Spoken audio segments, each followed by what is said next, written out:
What's up, everyone? Welcome to the Power Play with CJ's coming in right off the wire. Mike Babcock will be the next coach of the Toronto Maple Leafs, signing an 8-year deal worth $50 million. That's a lot of freaking money, and that's God bless Mike Babcock taking this challenge and wanting to. Obviously, the Leafs backed up the Brinks truck, and Babcock said, "All right, let's do this." I thought for sure it was going to be out of Buffalo and Detroit, and obviously I was wrong. So yeah, make fun of me, but the challenge of fixing the Leafs will be a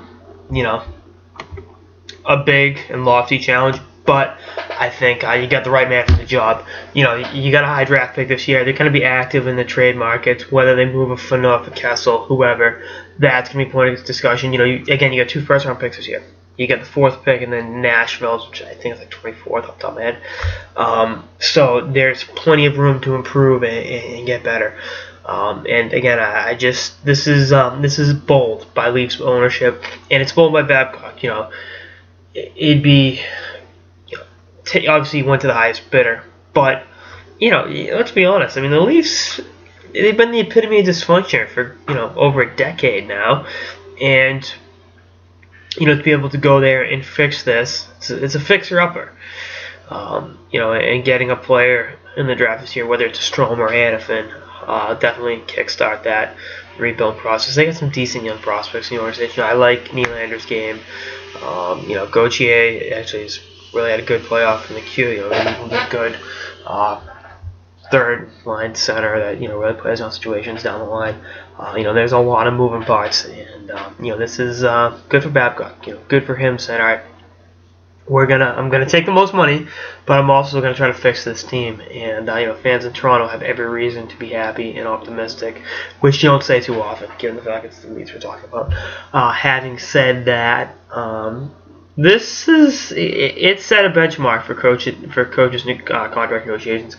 I mean, $6.5 million is a lot for a player. It's unprecedented for a coach. It's especially in the NHL. I mean, NBA guys. I think Doc Rivers makes between 5 and 10.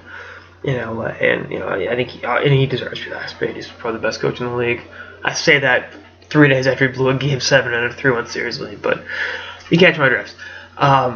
Good for Babcock. Get paid. To quote a popular saying. Go out there, and I think it set a precedent for other coaches, and coaches down the line will be grateful that Babcock set the bar high, so now they can get paid as well. And the fact he's never won a Jack Adams Trophy is an absolute joke. And we'll see what the next few dominoes to fall are, but. In this circumstance, I hate to say I feel bad for anyone, but I feel bad for the Sabres. They really wanted to bring him in. The Buggles were willing to give him whatever he wanted, and it's just not the best. And I feel for the Red Wings. He didn't come up in that coaching organization, but he's been there, for a long time, and the Ilitch family and Kenny Hall and guys like that. But they'll bounce back. They have nothing to be worried about. I think their playoff streak will keep going, and all the other teams missed out on their man. But the Leafs got who they wanted. They went out. They got the name. Now let's go ahead. Let's take care of business in terms of fixing this roster and finally putting a winner together for the fans of Toronto, because God knows they have earned it. They're some of the most passionate fans in the league, and they have to deal with high ticket prices and ineptitude at all levels of the organization. So if anyone's deserved the chance to have a winner and have a guy like Mike Babcock, it's the good people of Toronto. Anyway, that's like sort of the Power Play with CJ on the Toronto Maple Leafs, naming Mike Babcock unofficially their new head coach. Stay tuned for episodes for the playoffs and beyond. Later, guys.